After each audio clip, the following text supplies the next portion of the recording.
What's up, guys? Sorry, I mean the M&M, and I didn't know it started already, but whatever. So today I'm going to make a video showing you basically why you should start retail arbitrage before going into private labeling. Um, for those of you that don't know, I'm going to make a video about basically the differences between them both. But retail arbitrage is going in stores and finding stuff that sells higher on Amazon than the store sells it, and then you send it to Amazon and sell it and keep the difference as kind of your cut for being the middleman.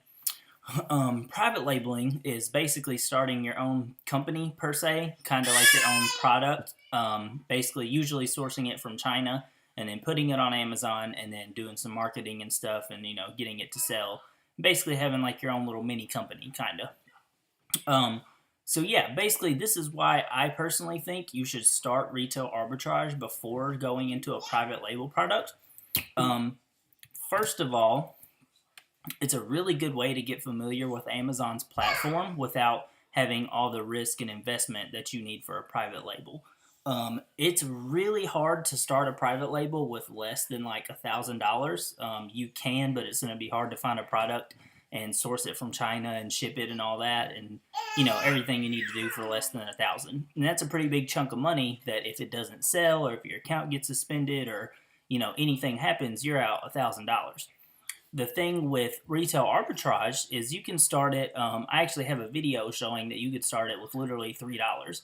You could go find a cheap little product at Goodwill, send it into Amazon, sell it, and then just keep reinvesting that money until you're making a good amount, which is how I started. That's what I did. But some of the things that you'll get familiar with by doing retail arbitrage and using the platform, you'll know about shipping plans, how to box stuff up, and all that, which you won't really need for private labeling unless you're going to manufacture your own product, but you'll at least be familiar with the process and you'll know what the quality needs to be when they box it up and stuff, so you can clearly basically tell them how to do it.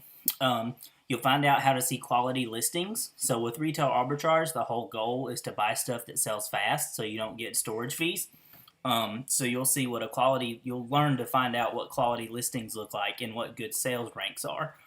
So that'll help you build your own listing, and then when you're doing product research, you'll be able to more accurately judge sale ranks. And they do change all the time, so it's still kind of, up in the air with them. But you'll definitely be able to find a quality listing doing retail arbitrage. The last thing, you'll get pretty familiar with Amazon's fees doing retail arbitrage. It does vary by category, but you'll have a good sense of how much they're going to take, although there's calculators and stuff. I personally use FBA calculator for stuff, but you'll have a heads up. You'll know what's going to happen because you've already done retail arbitrage. You know what they're going to get. Something else is you can use retail arbitrage to gain capital for your PL product. It's pretty easy in RA to turn $100 into $300 or $500 within a couple weeks. I usually get about a 3 to 5 times ROI on whatever money I put into RA. So it's pretty easy. You say if you had $1,000 to start with, but you wanted some more, you could invest $500, $750, even the whole $1,000 into RA. Turn that into $3,000 or $5,000, and then you'll see in the next step what I recommend. But you'll have a lot more money for your PL to start it. I spelled product wrong. Ha, funny. There we go. Nope. There we go. So you'll have more money for PPC campaigns, at Facebook ads if you want to do that, Google ads, all that. And you'll also be able to source a higher quality product, having more capital up front, which means you could charge more, which is going to give you a larger profit margin, more than likely. Last thing is to not have all your eggs in one basket. So say if you do make a bad call and your PL product doesn't, it just flunks it and doesn't work.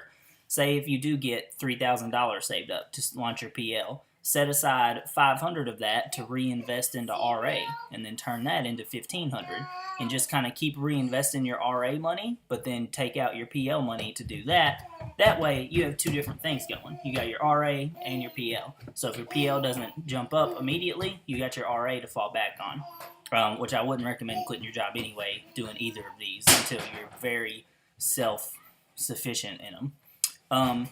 But yeah, basically that's it. I'm doing RA. I've been doing it since March. Yeah, I'll make you some cereal. I guess it's time to eat some Fruit Loops, apparently. Nice. Yeah. Guess I gotta. Well, let's see in the presentation. So good timing. But yeah, I'm gonna go eat some Fruit Loops. You do some research about RA.